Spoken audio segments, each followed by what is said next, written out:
Hello, good afternoon and welcome to The Marketplace. Coming up in this edition, a dependable public servant. That's how former Finance Minister Ken Ofori-Atta describes Dr. John Kuma. Absolutely dependable. Lots of wisdom. Very calm disposition. And just deeply feeling about the plight of our people. We are live at the Ministry of Finance, plus get to hear from the Finance Minister, Dr. Mohammed Amin Adam, as tribute continue to pour in following the demise of the late Deputy Finance Minister, Dr. John Kuma. Also in this bulletin, some real estate developers proposed the establishment of a fund to deal with affordable housing challenges in the country. Mortgage institutions that will go and draw the money, and then we will go and assess them and build. And then the mortgagors will then go and then also get the money and come and pay me.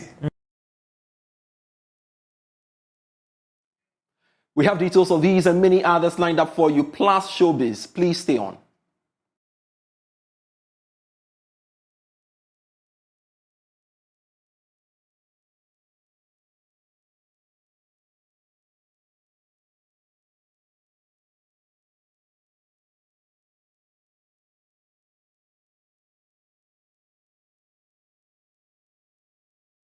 Thanks so much for your company. I am Pius Kojobaka. We can now take a look at our stories. And former Finance Minister Ken Ofori-Atta has described Dr. John Kuma's death as unbelievable. Dr. Kuma worked as the Deputy Finance Minister to Ken Ofori-Atta since 2021. Ken Ofori-Atta tells Joy Business Dr. Kuma is someone who can be described as a dependable public servant. Well, just, saddening and tragic and just unbelievable because we had spoken on Sunday, talking about the way forward and the things he was going to be doing. And he was just checking in on me, how I was also doing. That's the strength of the empathy. But I was in my study when I got a call, and I was just stunned. It's so unexpected. And I've been working with John since February 2021, and he's just one of the most, passionate and patriotic people, I have met. He just reminded me so much of when I was growing up and my dad's passion. I think my dad's words that he used on his poster were young, dynamic, and fearless. And I always looked at John as epitomizing those, just tireless, hardworking, a real defender of the Republic and the policies that we have. And that was what I was coming to, Honorable, about somebody you worked close with him. When it comes to the working front, how would you describe person Dr. John Kuma in the working line before we come to the personal relationship you had with him? Yeah, absolutely dependable. Lots of wisdom, very calm disposition, and just deeply feeling about the plight of our people and what to do, to move us forward.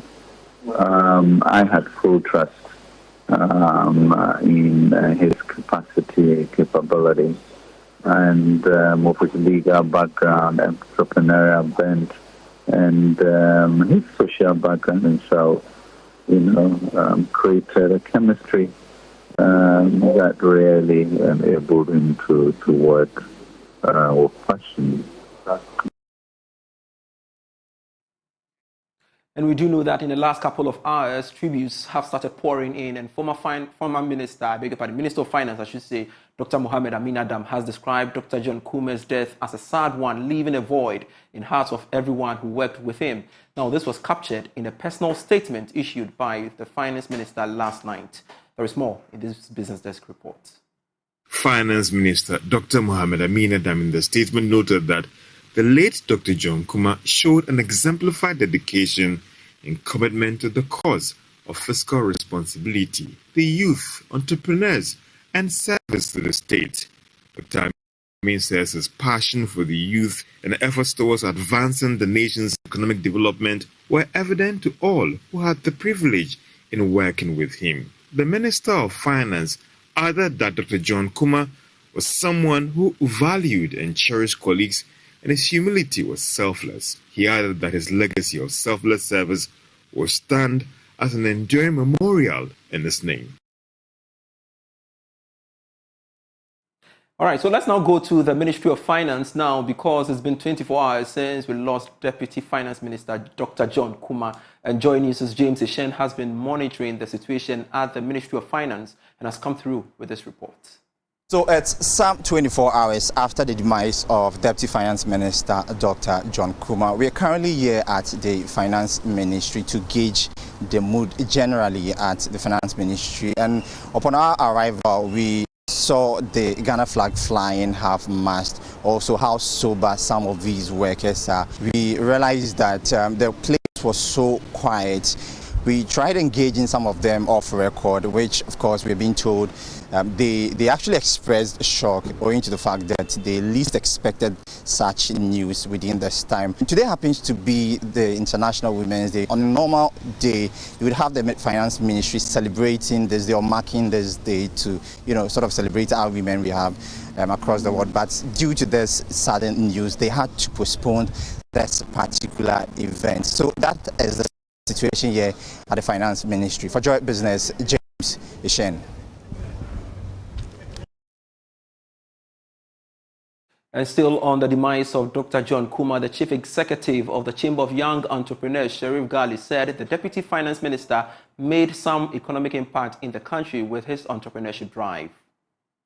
Because the person called John Kuma was very instrumental when it comes to entrepreneurship development. Just a few months ago, John Kuma actually integrated some of us into a committee that gave some funding to hubs across Ghana.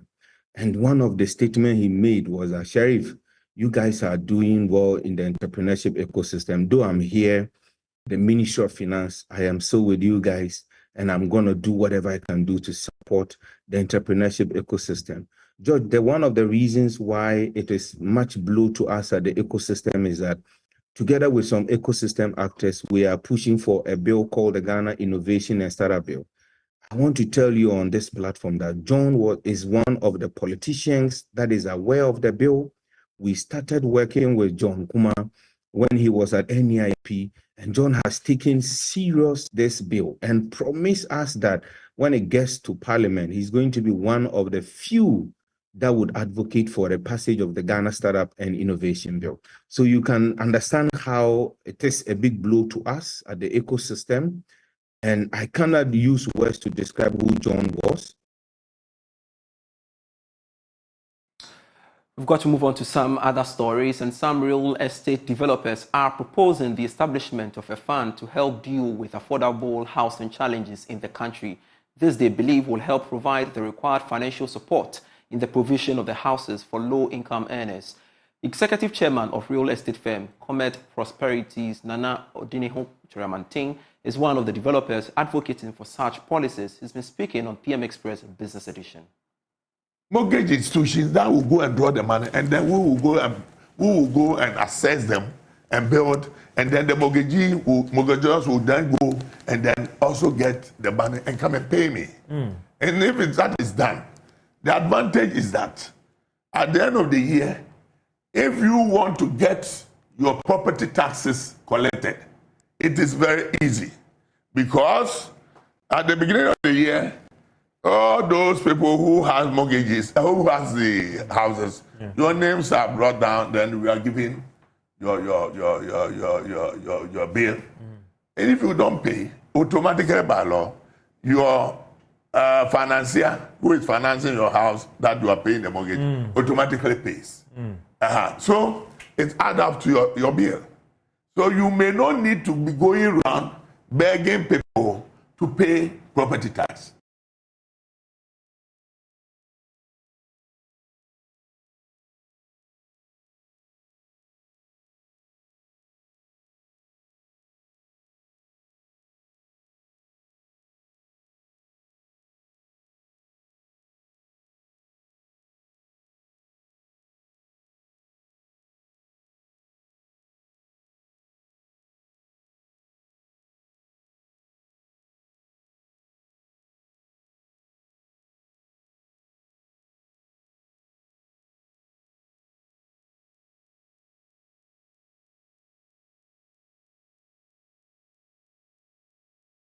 Now, the United States of America's ambassador, Virginia Palmer, says the U.S. government is demystifying investment processes for local investors. According to her, the embassy is willing to enhance support for investors to explore opportunities within the American market. She was speaking at the 2024 Select USA Investment Breakfast meeting with the American Chamber of Commerce, Ghana.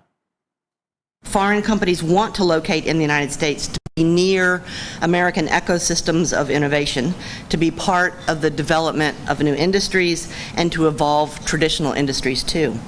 And third, we work hard on our business environment to encourage and retain investors. We have strong property rights, strong intellectual rights, and respect for contract sanctity. And all of those things, as you know better than I, are essential to investment and to making money with your businesses. And of course, our large market size also helps too. With an annual GDP of $20 trillion and a population of over 330 million, the United States is the world's most attractive consumer market.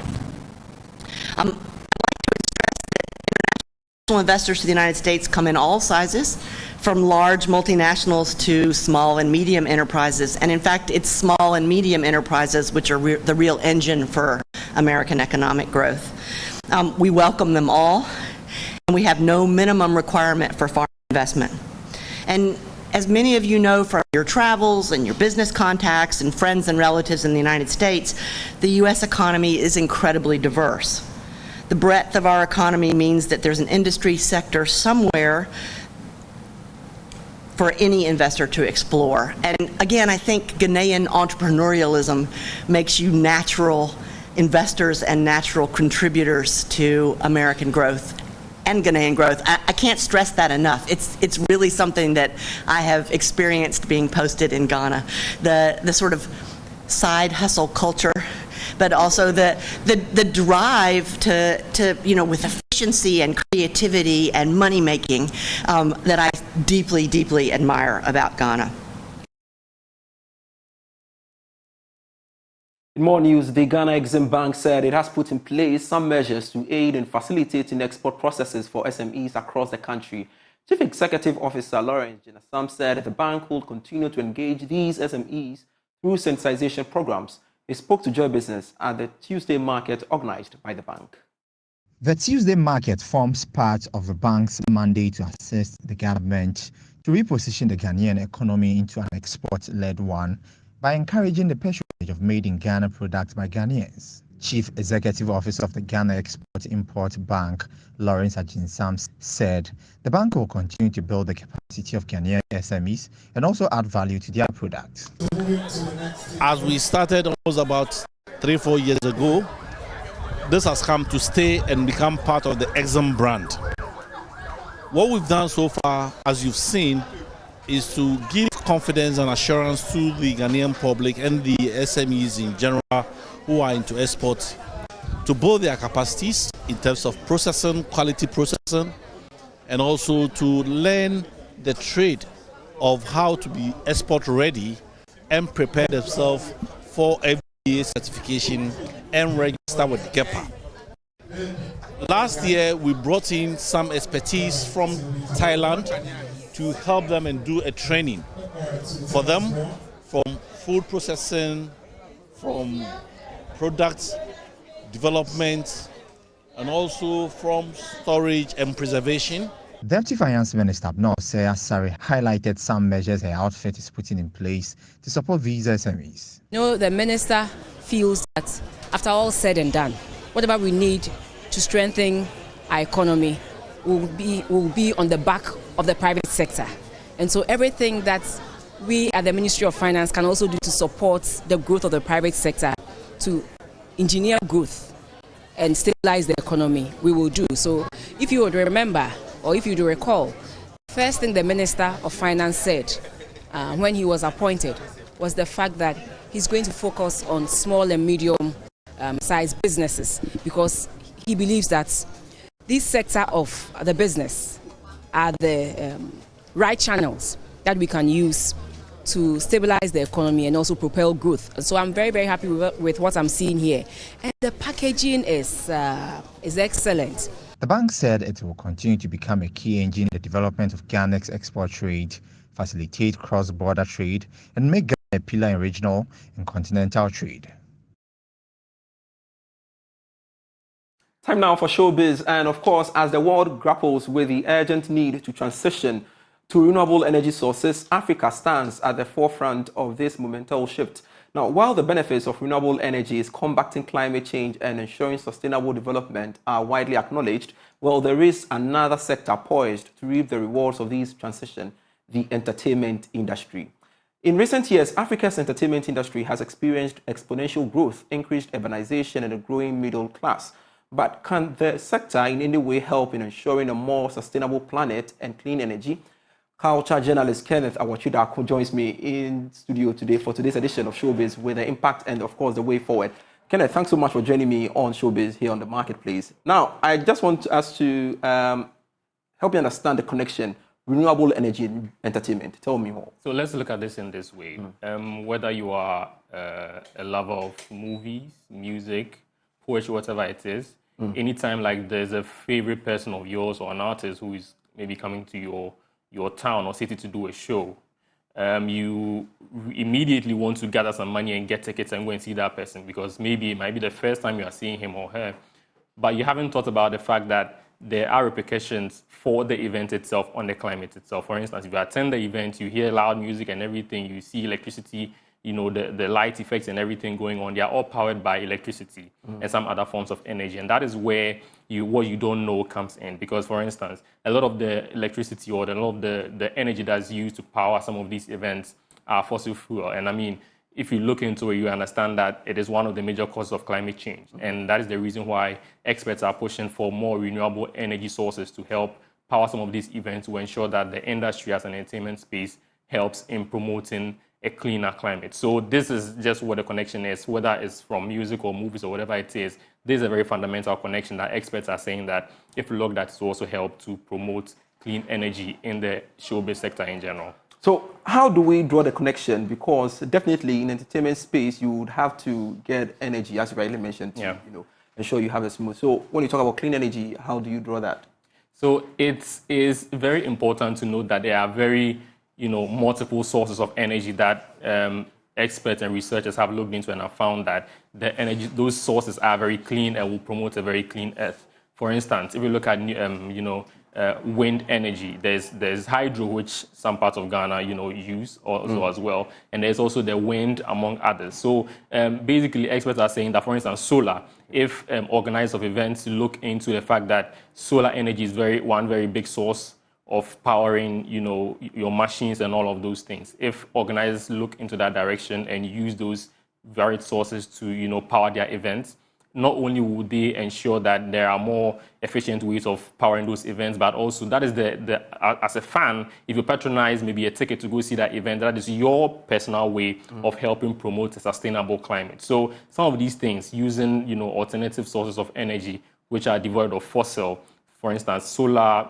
hydro, and other sources as well. These are all very small ways that as a fan or as an event organizer can contribute to alleviating the issue of climate change on the continent. Are there challenges that comes along with it when you try to embrace, renewable energy? Exactly, as every industry will, is evident in every industry, starting with some of these initiatives are very difficult, especially seeing the fact that it's a very new thing in a lot of the world, especially in Africa. It is something that is gradually creeping in. And so it becomes very expensive. But if there are issues such as policy, maybe people in power are able to, incentivize more, creatives, organizers, or, big labels that are powering these festivals, music, movies, and all other things. It is very important that they do that. And if they provide incentives, these individuals are also going to use the opportunity to tap more into the clean energy space as well. And there are other issues as well. People can also take their personal initiative to, for instance, if an organizer decides that every vendor at their event will decide to not, maybe they will prioritize local, fans, local people who want to patronize the event, for instance. So if someone is living maybe closer to the event, that person is less likely to consume more fuel coming to the venue to come and see a particular show. So if they prioritize local people in that community, it gives them more, opportunity to reduce or cut the emissions, the carbon emissions that people who may be traveling from far and near to that event, you're going to cut that by a very substantial amount. And so that is one area that people are also expecting that event organizers and governments also look at. But if we are to contextualize it here in Ghana, do you think we've embraced this renewable energy thing in our entertainment space? Can you mention some? So, for instance, there was, I think 2 years ago, Global Citizen had an event, a very big event in Ghana, for instance.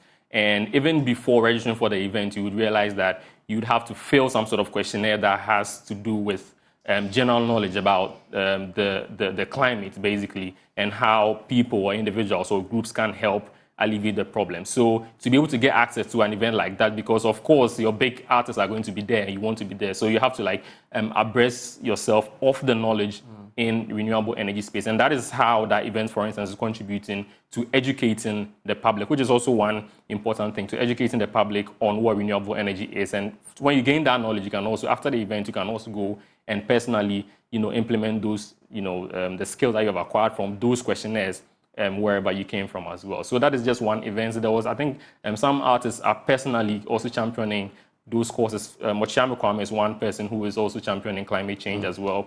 There's another artist, Walasi. He's also organized events such as Giving Shade Concert, which is basically has its proceeds going into planting trees for communities that are very, that do not have a lot of trees to be able to, ensure that there's more air and there's more oxygen going through those communities. And so there are, various ways, and artists are, exploring that, and some events organizers are also using that as a very, good springboard to catapult the education onto the general public. Great. So how would you rate the assessment, level when it comes to embracing renewable energy? I would say, personally, I think it's a gradual process, and we are gradually getting there, but with more education, more investment, and more incentives from the policymakers is going to be a very big thing and a good way to go. Great. Thank you very much, Kenneth Awachidako, my colleague here, sharing with us today's episode of Showbiz.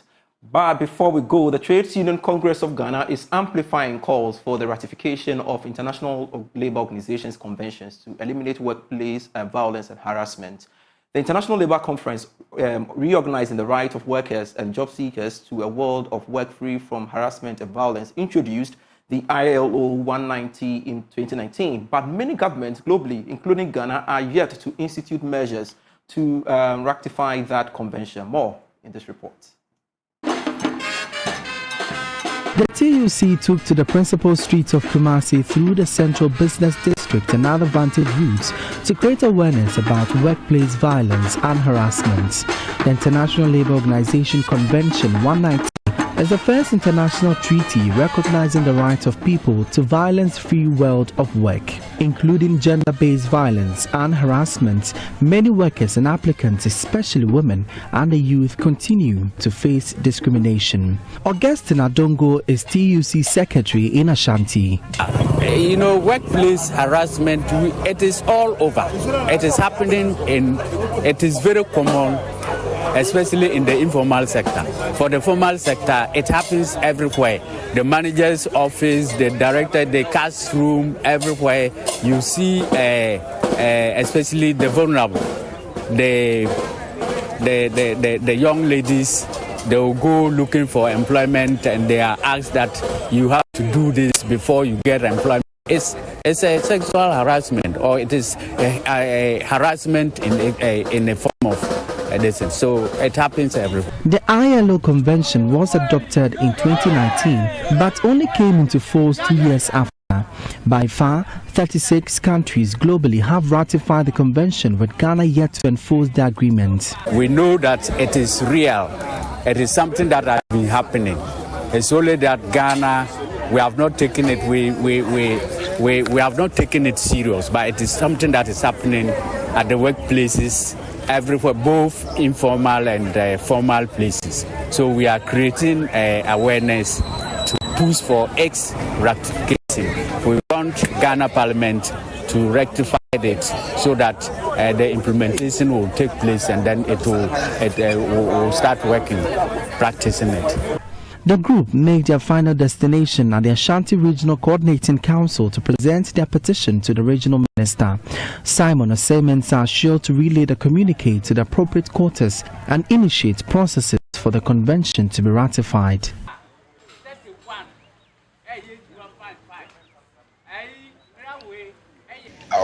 pass it over to the appropriate quarters for address, because I'm the regional minister, I represent the president, but I work also in collaboration with sector ministers who have responsibility for various sectors of the country. So I'll make sure the Minister for Employment and Labour Relations also get a copy of the communique. A global campaign has begun to build support for the convention and invites constituents, stakeholders and civil society actors to get involved. For Joy News, my name is Emmanuel Bright-Kweku. Thanks so much for watching Marketplace with me, Pius Kojo Baka. See you on Business Live at 5 p.m. Do enjoy the rest of our programs. Bye-bye.